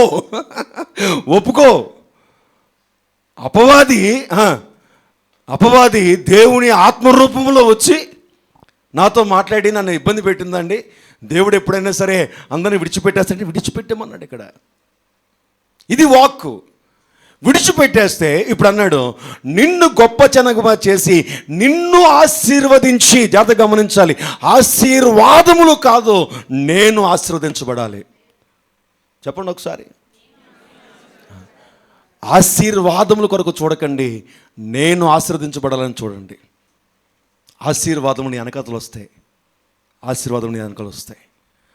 ఆశీర్వాదములు బట్టి నువ్వు ఆశీర్వదించబడ్డావు. నీ ఆశీర్వాదాన్ని బట్టి ఆశీర్వాదములు నీ వెనకాతలు వస్తాయి. ఎంతమంది నమ్ముతున్నారు దాన్ని? అందుకే నేను అంటాను, ఎబ్బేజు ప్రార్థన నాకు చాలా ఇష్టం. ఇశ్రాయేలు ప్రార్థన, యాకోబు ప్రార్థన కూడా నాకు చాలా ఇష్టం. నీవు నన్ను మెన్షన్ చేస్తున్నాడు, పరిస్థితుల గురించి మాట్లాడుతున్నాయి వాళ్ళు ఎవరు కూడా. నిశ్చయముగా ఎబ్బేజు ప్రార్థన చూడండి. ఒకటో దినవృత్తాంతములు, మళ్ళీ వస్తాను అక్కడికి. క్లోజ్ చేసుకుందాం, టైం అయిపోయింది, క్లోజ్ చేసుకుందాం. 1వ దినవృత్తాంతములు 2వ దినవృత్తాంతంలో 1వ దినవృత్తాంతంలో 1వ దినవృత్తాంతంలో 4వ అధ్యాయము చూడండి ఒకసారి. 11వ ఫస్ట్ క్రోనికల్స్ 4:11 చదవండి ఒకసారి. 4:10 4:10 గట్టిగా చదవాలి అందరూ కూడా. సరిపోదు, గట్టిగా చదవాలి ఒకసారి. ఎబ్బేజు ఇశ్రాయేలు దేవుని గూర్చి మొర్రపెట్టి ఎవరిని ఈ ప్రార్థన మొదలుపెట్టండి, అద్భుతంగా దేవుడి కార్యాలు జరిగిస్తాడు. నీవు నన్ను నిశ్చయముగా, చెప్పండి ఒకసారి, ఆశీర్వదించి నా సరిహద్దును విశాలపరచి నీ చెయ్యి నాకు తోడుగా ఉండదయచేసి నాకు కీడు రాకుండా దానిలోంచి నన్ను తప్పించమని ప్రార్థింపగా దేవుడు అతని మనవి చేసిన దాన్ని అతనికి దయచేసాను. దేవుని యొక్క వాక్యము నిన్ను ఆశీర్వదించే గొప్ప మార్గము. హిస్ వర్డ్, హిస్ విల్, దేవుని యొక్క చిత్తము, దేవుని యొక్క వాక్యానుసారమైనటువంటి జీవితముకు తీసుకున్నటువంటి సమర్పణ నిన్ను ఆశీర్వాదములకు నడిపిస్తుంది. ఆశీర్వాదములు నిన్ను వెంబడి వస్తాయి.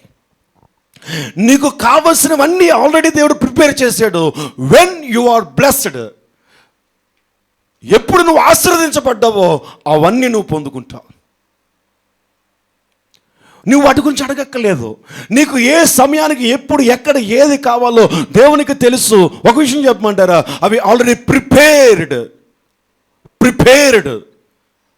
సిద్ధపరిచి ఉంచేశాడు. But when you are blessed, ఎప్పుడైతే నువ్వు ఆశీర్వదించబడ్డావో నీ ఆశీర్వాదము వీటన్నిటిని చూసే నేత్రాలు తెరవబడతాయి. జస్ట్ పికప్ అంతే, జస్ట్ పికప్.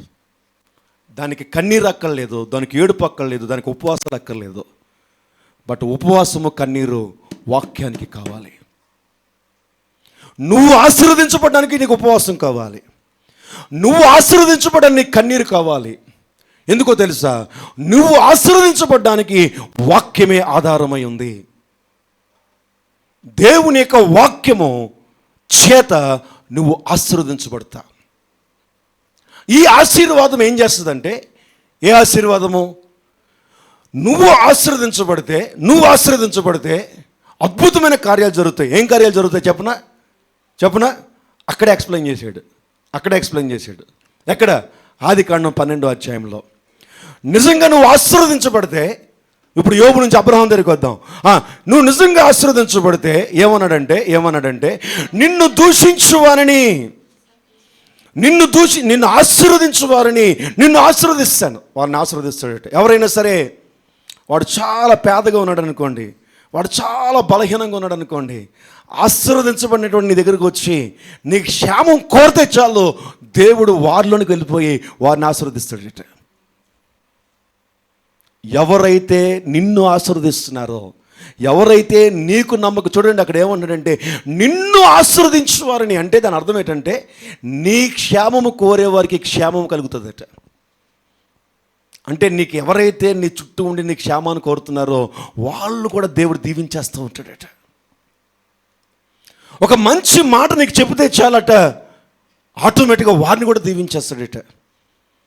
ఇది ఆశీర్వదించబడిన వారి యొక్క అద్భుతమైనటువంటి విజన్. రెండోది ఏమన్నాడంటే చెప్పాలి, నిన్ను దూషించు వారిని శపిస్తాడు. ఎవడైతే నీ మీద అటాక్ చేస్తున్నాడో, ఎవరైతే నీ మీదకి దాడి చేస్తున్నాడో, నీ హృదయాన్ని గాయము చేయాలని, నువ్వు వెళ్తున్నటువంటి మార్గానికి ఆటంకంగా ఉండాలని, నీ మనసుని గాయం చేసి నీ బ్రతుకుని గాయం చేయడానికి ఎవరైతే ముందుకు వస్తున్నాడో నువ్వేం చేయలేకలేదు, నీ ఆశీర్వాదము ద్వారా దేవుడు వారిని శపిస్తాడట. నువ్వు ఒక్క మాట మాట్లాడక్కర్లేదు. ఎలాగొచ్చాడో అలాగే ఒక మాట చెప్దామా, తోక ముడుచుకుని పారిపోతాడు. సండే స్కూల్లో ఒక పాట పాడారు ఇంతకుముందు. ఆ తోక ముడుచుకుని అన్న మాటకి పిల్లలు సిగ్గుపడిపోతూ ఉండేవారు. ఎంతమంది గుర్తుందా పాట? సండే స్కూల్లో క్రిస్మస్లో పాడాం కదా, తోక ముడుచుకుని. ఏంటిది పాట? అది గుర్తుందా? ఇలా తోక ముడుచుకుని ఇలాగని డ్యాన్స్లు వేశారు కదా చిన్నపిల్లలు. అప్పట్లో కవితాండోళ్ళ పిల్లలు కూడా వచ్చారు ఆ టైంలో.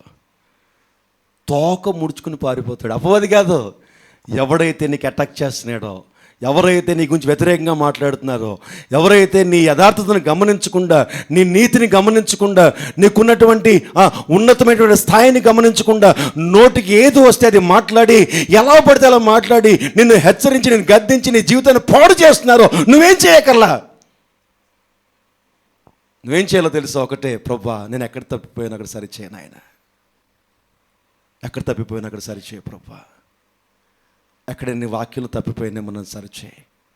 నువ్వు నాతో ఉంటూ నేను నీతో ఉంటే చాలయ్యా. నువ్వు నాతో ఉండు, నేను నీతో ఉంటే చాలయ్యా. ఎక్కడ నీ లేఖనాల ప్రకారంగా నేను జీవించట్లేదా? దావీదు భక్తుడు ప్రార్థన చేస్తాడు కదా. ఏంటిది ప్రార్థన? అది కీర్తన గారు చూడండి ఒకసారి 19th చాప్టర్లో దావీదు ప్రార్థన చేస్తాడు కదా. కీర్తన భాగంలో 19th చాప్టర్లోని 19వ అధ్యాయంలో 14వ వచనం చూడండి ఒకసారి. ఏమని ప్రార్థన చేస్తాడు? యెహోవా నా ఆశ్రయ దుర్గమా, నా విమోచకుడా, నా నోటి మాటలను, నా హృదయ ధ్యానమును. జస్ట్ సింపుల్ ప్రార్థన, సింపుల్ ప్రేయర్ అంతే. Simple prayer. నీ మీదకి దాడి ఎక్కువైపోయింది, అటాక్స్ ఎక్కువైపోయినాయి, నీ మనసు గాయపడిపోతుంది, నువ్వేం చేయలేవు. ఆ రాత్రి కూర్చుని ఉపవాసం ఉండి, ప్రభువా నా హృదయ ధ్యానములు, నా నోటి మాటలు నీ దృష్టికి అంగీకారమగును గాక. నా క్యారెక్టర్, నా మాటలు, నా జీవన విధానం ఎక్కడైనా వేషధారణ ఉందేమో, పాపపు పని నేను చేస్తున్నానేమో, పాపపు ఆలోచనలు నాలో ఉన్నాయేమో, పాపపు చీకటి ఇంకా నాలో ఉందేమో, నా చూపులు సరిగ్గా లేవేమో ప్రభువా, నేను లోకాశలోకి వెళ్ళిపోతున్నామో, లోకాశలకి నేను ఆకర్షితం అవుతున్నానేమో, అట్రాక్ట్ అవుతున్నానేమో, ఎక్కడో నేను ఎర్త్లీ డిజైర్స్కి ఆ రోజు హవ్వ ఆకర్షించినట్టుగా, నువ్వు తినొద్దు అన్నటువంటి ఫలాన్ని చూసి తను ఆశపడినట్టుగా లోకాశని నా హృదయంలోకి నేను తెచ్చుకుంటున్నానేమో ప్రభువా. నాకు తెలియకుండానే ఎక్కడో లోకాశలు నాలో వస్తున్నాయేమో, ఎక్కడైనా నాకు తెలియకుండా నేత్రాశలోకి నేను వెళ్ళిపోతున్నానేమో, నేను చూసిందల్లా ఇది తప్ప రైట్ అనకుండా కావాలని కోరుకుంటున్నానేమో, పైకి భక్తిగా నటిస్తూ ఎక్కడ కూడా నేను వాక్యంలో లేకుండా నేను వేషధారణ జీవితం జీవిస్తున్నానేమో. ఇదిగో నేను ఈ రాత్రి నా చేయి పట్టుకో ప్రభువా, నన్ను సరిచేయి, నీకు ఇష్టముగా నన్ను మార్చు అంటే దానితో పాటుగా ఆయన నిన్ను ఆశీర్వదిస్తాడు. నువ్వు ఆశీర్వదించబడితే నీకు స్వస్థత, నువ్వు ఆశీర్వదించబడితే నీకు స్వస్థత, నువ్వు ఆశీర్వదించబడితే నీ శరీరంలో వెలుగు, నువ్వు ఆశీర్వదించబడితే ప్రతి సమస్యని తట్టుకునే అభిషేకం నీలో ఉంటుంది. ఏ సమస్య అయినా సరే ఇలా క్లియర్ చేస్తా. చెప్పండి ఒకసారి, రావా చిటికలు? నేర్చుకోండి కొన్నిసార్లు. ఎలా ఎలా ఎలా క్లియర్ చేస్తా చెప్పండి. ఏ సమస్య వచ్చినా ఇలా క్లియర్ చేస్తా. అంతేగాని ఏడుస్తే దేనికోసం ఏడుస్తావో తెలుసా? కన్నీరు పెడితే దేనికోసం కన్నీరు పెడతావో తెలుసా? తల కొట్టుకుంటే దేనికోసం తల కొట్టుకుంటావో తెలుసా? ఉపవాసం ఉంటే దేనికోసం ఉపవాసం ఉంటావో తెలుసా? వేదనతో రాత్రంతా గడిపితే దేనికోసం రాత్రంతా గడుపుతావో తెలుసా? దేవుని చిత్తం కొరకు మాత్రమే గడుపుతా. దేవుని వాక్యంలో ఎక్కడ తప్పిపోయో దాని కొరకు మాత్రమే నువ్వు ఏడుస్తావు. అందుకనే బైబిల్ అంటది, దైవ చిత్తానుసారమైన దుఃఖము నీకు రక్షణ ఆనందాన్ని తీసుకొస్తుంది. ఈరోజు నీ ఉపవాసానికి గల కారణం అప్పులు తీర్చే. ఈరోజు నీ ఉపవాసానికి గల కారణం ప్రభు 1 ఎకరమే కొన్నాను 2 ఎకరాలు కొనేటట్టు సహాయం చేయి. ఈరోజు నీ ఉపవాసానికి గల కారణము ప్రభు ఉద్యోగం లేదు, ఉద్యోగం దయచేయి. నేను అంటాను, అవి ఆల్రెడీ ఉన్నాయి నీ వెనకదల, నువ్వు అడగక్కర్లేదు. దేవునికి తెలుసు ఎప్పుడు ఎక్కడ ఎలా ఇవ్వాలో దేవునికి తెలుసు. నువ్వు ప్రత్యేకంగా దానికోసం వేధించక్కర్లేదు ఆయన్ని. నన్ను పైకి లేపు ప్రభు అడగక్కర్లేదు. పైకి లేపే వాక్యము కొరకు అడుగు. ఆమేన్. నేను పైకి లేపే వాక్యము కొరకు, దేవుని యొక్క వాక్యము నోవాహు కుటుంబాన్ని పైకి లేపింది. వాక్యము లేని వారు లోపల పడిపోయారు. వాక్యము నీలో లేకుండా నువ్వెంత పైకి లేపమన్నా సరే దేవుడు లేపడు. నువ్వు కిందకి దిగుతానే ఉంటావు. జికటగల ఊబిలో కదులుతున్నట్టుగా అడుగుకి నువ్వు కదిలినప్పుడల్లా కిందకే వెళ్తావు, కానీ పైకి రావు. నేను నిలబెట్టేది వాక్యము, నేను నిలబెట్టేది దేవుని చిత్తము, దేవుని మందిరము, దేవుని చిత్తము. ఆశీర్వాదాలు కాపాడుకోవడం, నీ ఆశీర్వాదాలను కాపాడుకోవడం వాక్యంలో సిద్ధపరచబడింది. వాక్యమే ఆధారమై ఉంది. నువ్వు ఏడుస్తే వాక్యం కొరకు ఏడు, కన్నీరు పెడితే వాక్యం కొరకు కన్నీరు పెట్టు. నువ్వు ఏడుస్తే దేవుని కొరకు వాడపడడానికి ప్రయాసపడు. ప్రభువా నన్ను వాడుకోనైనా, నన్ను అభిషేకించు తండ్రి, నీ రాజ్య వ్యాప్తి కొరకు నన్ను వాడుకో ప్రభువా, లేకపోతే నేను ఊరుకోను ప్రభువా, ప్రార్థన చేయి. దానితో పాటుగా ఆశీర్వాదములు నీ వెంట వచ్చునుగాక. దేవుని కొరకు ఆశపడు, దేవుని యొక్క పని కొరకు ఆశపడు, దేవుని యొక్క వాక్యము కొరకు ఆశపడు, దేవుని యొక్క మందిరం కొరకు ఆశపడు, దేవుని యొక్క ప్రసన్నత కొరకు ఆశపడు, దేవుని యొక్క దర్శనాల కొరకు ఆశపడు, దేవుని యొక్క శక్తి కొరకు ఆశపడు. దేవుడు లోకంలో భూమి మీద నిన్ను ఉన్నతంగా నిలబెడతాడు. ఎవడు నిన్ను దూషిస్తాడో, ఎవరు నిన్ను వ్యతిరేకిస్తాడో దేవుడు వారిని శపిస్తాడు. 100% నేను నా జీవితంలో చూసా. నేను నా జీవితంలో చూసా. నాకు వ్యతిరేకంగా ఎవరేమన్నా సరే చాలా షార్ట్ పీరియడ్లో వాళ్ళు నష్టపోవడం, వాళ్ళ అనారోగ్యాలు పడిపోవడం నేను చూశాను. వారి కొరకు నేను ప్రార్థన చేయడం ఎక్కువ చేస్తాను. ప్రభువా క్షమించు నాయన, తెలుసో తెలియకో వారు ఏదో అంటున్నారు, నన్ను క్షమించు, వారిని క్షమించునని చేసిన ప్రార్థనలు అనేకమైనవి ఉన్నాయి నా జీవితంలో. నా ప్రియ దేవుని సంగమా, ధన సమృద్ధి కాదు ఈ లోకంలో నువ్వు ఆశీర్వాదంతో ఉన్నావో లేదో తెలిసిందికి 7 మార్లు పడినా తిరిగి లేస్తున్నావా, అయితే you are blessed. You are blessed. ఎన్ని సమస్యలు ఉన్నా సరే ఎదుగుతూనే ఉన్నావా, యు ఆర్ బ్లెస్డ్. ఎన్ని యుద్ధాలు వచ్చినా సరే, ఎంత బలవంతులైన నీ మీదకి వచ్చినా వాళ్ళ బలము కిందకి వెళ్ళిపోయి నీ బలం పెరుగుతుందా, అయితే యు ఆర్ బ్లెస్డ్. సంవత్సరాల నుంచి అనారోగ్యాలతో, సంవత్సరాల నుంచి బలహీనతలతో, సంవత్సరాల నుంచి హృదయ వ్యాధులతో, సంవత్సరాల నుంచి మానసికమైన రోదనలతో నువ్వు బాధపడుతున్నావా, అయితే రాత్రి నిశ్చయముగా నన్ను ఆశీర్వదించని ప్రార్థన చేయి. నీ మీదకి వచ్చినటువంటి ఆశీర్వాదము నీకు కావలసిన సమస్తాన్ని తీసుకొచ్చి పెడుతుంది నీ దగ్గరికి. ఆశీర్వాదానికి ఆధారము దేవుని వాక్కు, దేవుని యొక్క మందిరం. లేచి నుంచి ఉందాం, ప్రార్థన చేసుకుందాం. ఈ రాత్రి నీకేమైనా అర్థం అవుతాయి, ఆశీర్వాదముల కొరకు ప్రార్థన చేయకు, నీ ఆశీర్వాదం కొరకు ప్రార్థన చేయి. ప్రభువా నన్ను ఆశీర్వదించు. 2 చేతులు పైకి చేద్దామా. ప్రార్థన సమయంలో ప్రార్థనకే సమయం ఇద్దాం. ప్రార్థన సమయంలో ప్రార్థనకే సమయం ఇద్దాం. నీకు ఇష్టమైతే కాదు, 2 చేతులు పైకి చాపుదాం. ఇష్టమున్న ఇష్టం లేకపోయినా చాపుదాం. 2 చేతులు, 2 చేతులు దేవుని వైపుకు చాపుట. అన్నాడట మోషే 2 చేతులు పైకి చాపినప్పుడు యెహోషాపాతు యుద్ధంలో గెలుస్తూ ఉన్నాడట. చేతులు కిందకి వేసేస్తున్నప్పుడు యెహోషాపాతు ఓడిపోతూ ఉన్నాడట. రాత్రికాల సమయంలో నీ 2 చేతులు పైకి చాపితే యుద్ధ నైపుణ్యతను నేర్పిస్తాడు నీకు. సిగ్గుపడకు దేవుని సన్నిధిలో. 2 చేతులు పైకి చాపమని సేవకులు చెప్పక్కర్లేకుండానే నువ్వు ఎప్పుడైతే 2 చేతులు పైకి చాపి ప్రార్థన దేవుని కార్యాలను చూస్తా. రాత్రి ప్రార్థన చేయ, నిశ్చయముగా నన్ను ఆశీర్వదించు. నోరు తెరిచి మాట్లాడు, నోరు తెరిచి మాట్లాడు. మౌనముగా ఉండుట దేవుని మందిరములో అది నీకు మంచిది కాదు.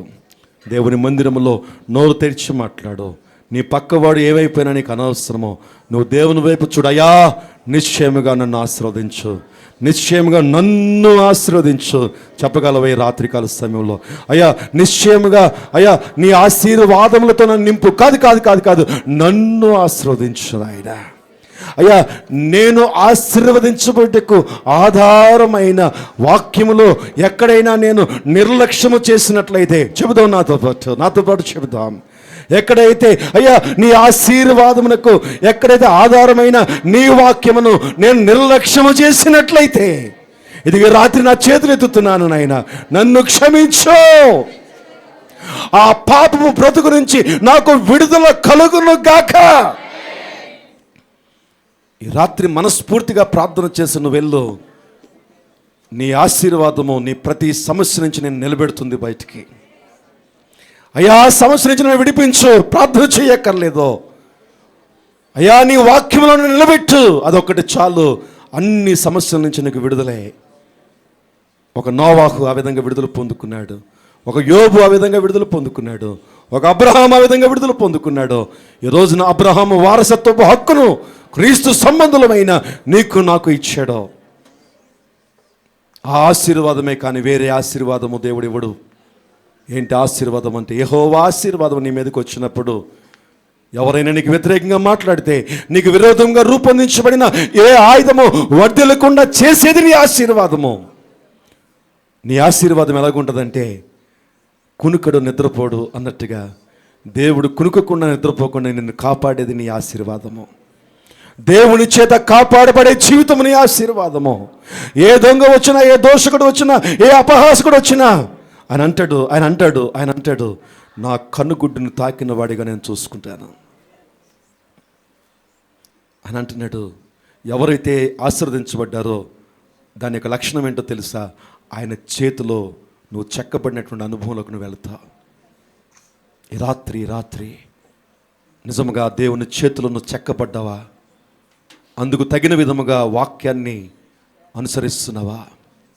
ఈ రాత్రి ప్రభువా నన్ను క్షమించు నువ్వు ప్రార్థన చేయగలవా? ఇంకా ఎంతకాలము నీలో ఉన్నటువంటి నిర్లక్ష్య స్వభావము, ఎంతకాలము నీ కఠినమైన స్వభావము. జాగ్రత్త సుమా, లోకములో పడ్డావా నామరూపాలు లేకుండా నాశనం చేస్తుంది నిన్ను. దేవుని చేతిలో పడ్డావా అద్భుత కార్యాలు చేస్తాడు ఆయన. ఈ రాత్రి దేవుని చేతిలో ఉండడానికి ఒక మంచి ప్రార్థన చేస్తావు. ఈ రాత్రికాల సమయంలో పరిశుద్ధానికి కొందనాలు తండ్రి, ఆశీర్వాదాల కొరకు మేము పరిగెట్టే వరంగా కాక నీ ఆశీర్వాదంతో మేము నింపడానికి సహాయం దయచేయమని మా ప్రభువును యేసు నామములో ప్రార్థిస్తున్నాం తండ్రి. ఆమేన్.